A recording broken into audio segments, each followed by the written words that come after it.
বঙ্গভবনের দরবার হলে অন্তর্বর্তীকালীন সরকারের উপদেষ্টারা শপথ নিয়েছেন। প্রধান উপদেষ্টা হিসেবে প্রথমে ডক্টর মোহাম্মদ ইউনূসকে শপথ পাঠ করান রাষ্ট্রপতি মোহাম্মদ শাহাবুদ্দিন। এরপর বাকি ১৬ জনের মধ্যে ১৩ জন শপথ পাঠ করেন। বৃহস্পতিবার রাত ৯টা ২৭ মিনিটে তারা শপথ নেন।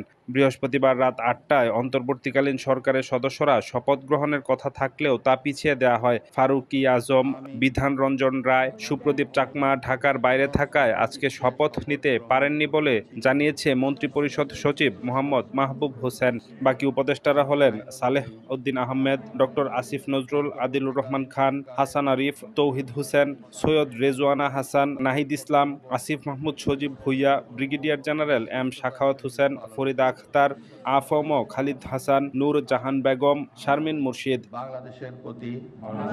এর আগে অন্তর্বর্তীকালীন সরকারের প্রধান উপদেষ্টা হিসেবে শপথ গ্রহণ করতে বঙ্গভবনে প্রবেশ করেন শান্তিতে নোবেল বিজয়ী অর্থনীতিবিদ ডক্টর মোহাম্মদ ইউনূস। বৃহস্পতিবার রাত ৮টা ২৮ মিনিটে তিনি তার গাড়ি বহর নিয়ে বঙ্গভবনে প্রবেশ করেন। এর আগে বিএনপি নেতৃবৃন্দ, ঢাকায় নিযুক্ত বিভিন্ন দেশের রাষ্ট্রদূত ও হাই কমিশনার এবং আমন্ত্রিত অতিথিরা বঙ্গভবনে প্রবেশ করেন।